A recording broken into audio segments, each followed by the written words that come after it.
Hey there, I'm Kat, and this is Brews and Reviews.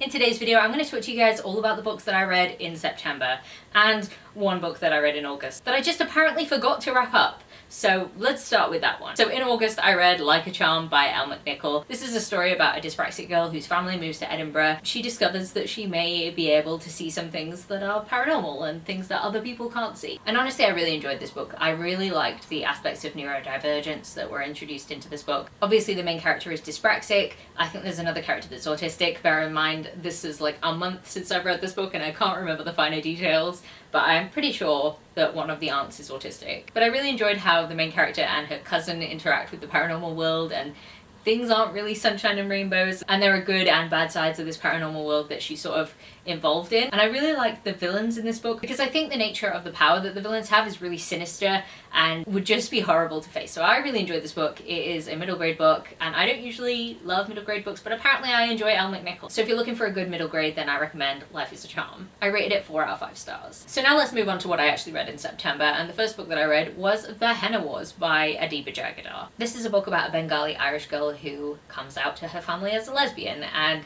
has a budding romance with a new girl at school. The only problem is they end up being rivals in their business class when they both start up henna businesses. I really enjoyed the discussions about race and culture and cultural appropriation and appreciation, I suppose, as well as there being cultural impacts on sexuality and how that is accepted in certain communities. And I just think there were some really interesting discussions in this book, and I definitely recommend it. It is a little bit of a hard read sometimes because there is a little bit of homophobia and a little bit of like racist activity that we don't want to see, but I think the discussions make it worthwhile, and I really enjoyed this one. I give it 4 out of 5 stars. Also, I'm really sorry. I have a really croaky voice today, so if it gets annoying, I'm really sorry. I can't do anything about it. I can just...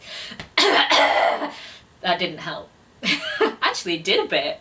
No, it didn't. Then next up, I picked up The Long Walk Home by Samantha Rose. This is a very short choose-your-own horror adventure book, and I picked this one up on a whim after seeing the author's TikTok, and I was just like, yeah, why not? Let's see what happens. So basically, you are a person that is at a party and you want to leave the party, but it's kind of in the middle of nowhere. So you come across these situations where you could potentially die. And what I found out when I was reading this book is that I would definitely die. There were so many scenarios where I just picked the wrong option, apparently. Even though, let me say, the correct option requires you to do something that no woman would ever do in their right mind. No woman would do it. So I don't know, I give it points off for that, but it was fun, and it was just like a silly little horror adventure. So, you know, either I make poor decisions or it was just designed in such a way that you would read all the scenarios, which I did end up doing because I only got the right scenario on the second to last try, and there were a lot of scenarios, so I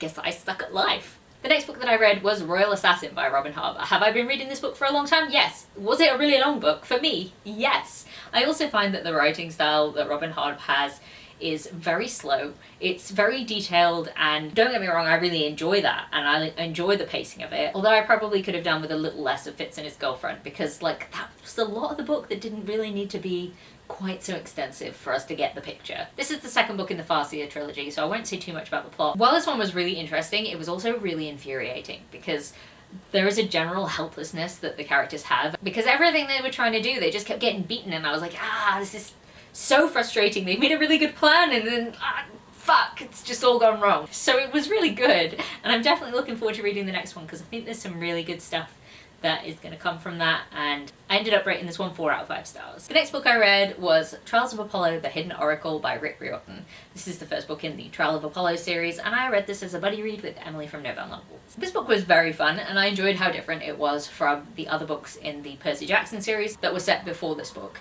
because I think that this book does a really good job of giving you enough of the people that you know, but not really making it about them. Like, some of the characters that you know are in it, but they're going off to college, so they can't really be involved in the action. So they like appear for a little bit, and it's enough to make it feel like familiar, but it's not about them.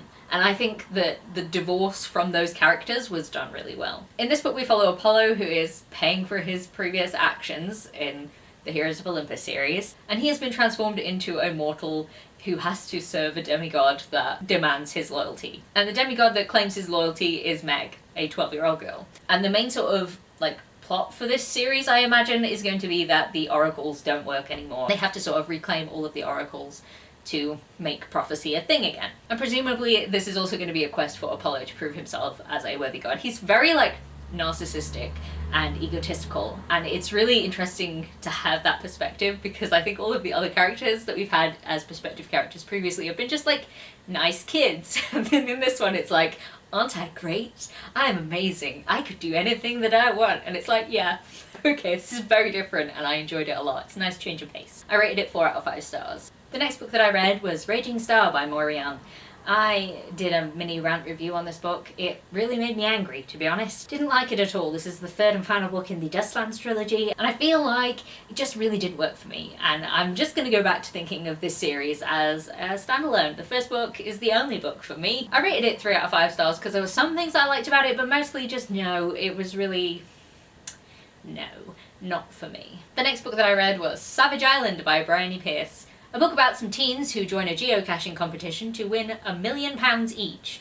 And they get shipped to a remote island where there are a bunch of other teams, and they have to go and find some geocaches, and they have to take whatever was in the geocache and replace it with something of equal or greater value. And when they get to the first geocache, the first item that they find is a tooth. So it kind of goes from there. It's probably not for the faint-hearted. It's a really interesting book, and I really liked the tone of it. It felt very kind of battle royale, but also mixed with Would You Rather, the film. But the end of it really killed it for me. I didn't like the end. I just couldn't get along with it, so I rated this one 3 out of 5 stars. It would have been 4 had the end been like the continuation, but like the very, very end finished without telling you exactly what happened, and I really hate when books do that. It's a personal peeve of mine. So if you don't mind that, then you're probably not gonna hate it as much as I did, but I really, really didn't like the end of this one. The next book that I read was Phoenix Extravagant by Yoon-Ha Lee. This was actually gifted to me by Kaz from Cats and Camera, and I'm really glad that I finally have read this book, because it was so much better than I even thought it would be. While a lot of this book is about colonization and rebelling against colonizers, I feel like the only thing I actually need to say to get you interested in this book is talking dragon automaton. This dragon is great. I loved this dragon,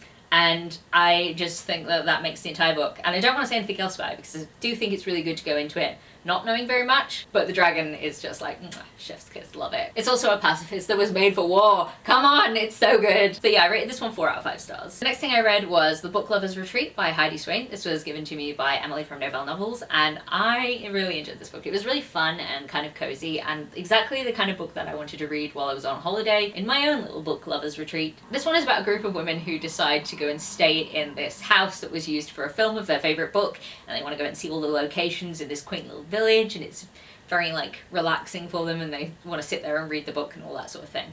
But one of their friends has to drop out. So they end up getting set up with someone who's like a single traveller that wanted to take the extra bedroom, and when they get there they find out it's a man. So it's a little bit awkward for them, but also it's very fun, and there's going to be romance because that's what happens. There's a lot of sort of self-discovery because the different characters are trying to figure out different things in their lives. But it was just fun. I do think that maybe the people in this book were weirdly obsessed with the book, but then aren't we all guilty of that? We booktubers specifically very guilty of being obsessed with things. So yeah, I'm probably being a little bit hypocritical there, but I swear these people read the same book like 7 times in a row during this 6-week period of time, and I just think that might be a little bit excessive, a little tiny bit excessive. They watch the film like every other day, and are like, oh, it's a bit much.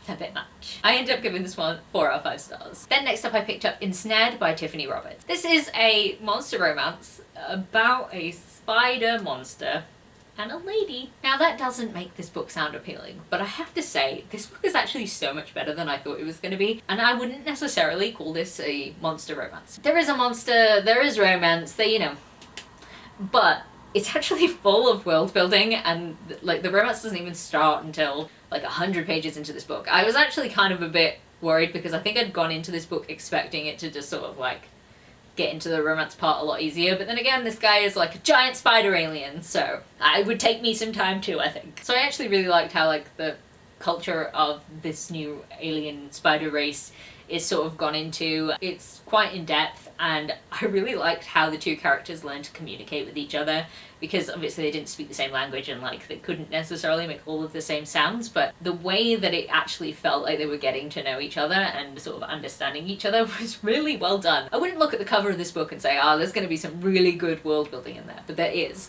And I was just shocked by it, to be honest, and I really enjoyed it, and I'm going to read the next one because I'm weirdly interested in this spider monster romance now, and I hate spiders, I really don't like them. But yeah, this book did it so well that I don't even care that he's a giant spider, so that's something. 4 out of 5 stars.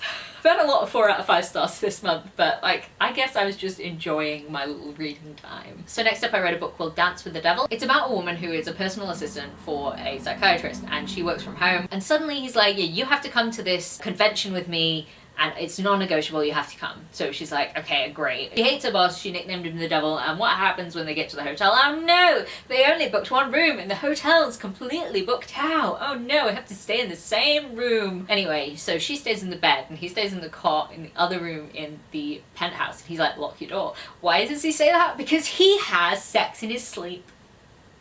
So I won't say anything else about that. There is romance, but there's also a whole lot of grey area consent-wise. I feel like this book is one of those ones where, like, the man is okay in fiction and you're like, oh, you could deal with this thing, but if some real man did this to you in real life, then you would run a mile. There's no way you would want to be anywhere near this person because, like, wow, because like all the stuff that he does. But in fiction, you're like, okay, yeah, cool, I'll roll with it. It's like scary in real life. So anyway, I rated it 4 out of 5 stars. The smut was actually quite good. If you look past like the dubious consent issues, then you know, it's alright.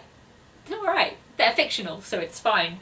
Not in real life though. Then next up I managed to read the last 2 books in the Filthy Wicked Psycho series. So that is Corrupt Vow and Savage Hearts. As this is book 3 and 4, I won't go into too much detail, but essentially 1 woman, 3 guys, they love each other, but there's villains that are trying to tear them apart, and it's not a great time for everyone. I really enjoyed the 3rd book because it had a lot of time for each of the brothers. I feel like they all had a chance to shine and have that time with Willow, the main character. So it was really fun, and then there was another cliffhanger at the end and I really didn't like that, so then obviously I picked up the next book, and I was a bit annoyed at how fast something happened at the beginning, because I feel like that sort of instance should have taken a little bit longer. I can almost understand why it didn't, but at the same time I kind of wish it had, because I feel like that character was quite villainous, and I feel like they probably should have had a little bit more time to do villainous things, which sounds horrible because it was a really traumatic time for the main character. And oh, one thing I do like about this book is that the main character goes through this really traumatic time and then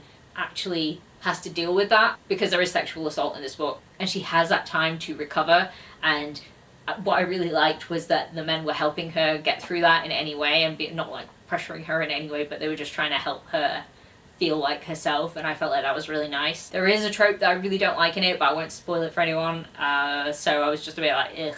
But I kind of got over it, and I like the end. It's, you know, it was alright. I'm not mad at where it ended.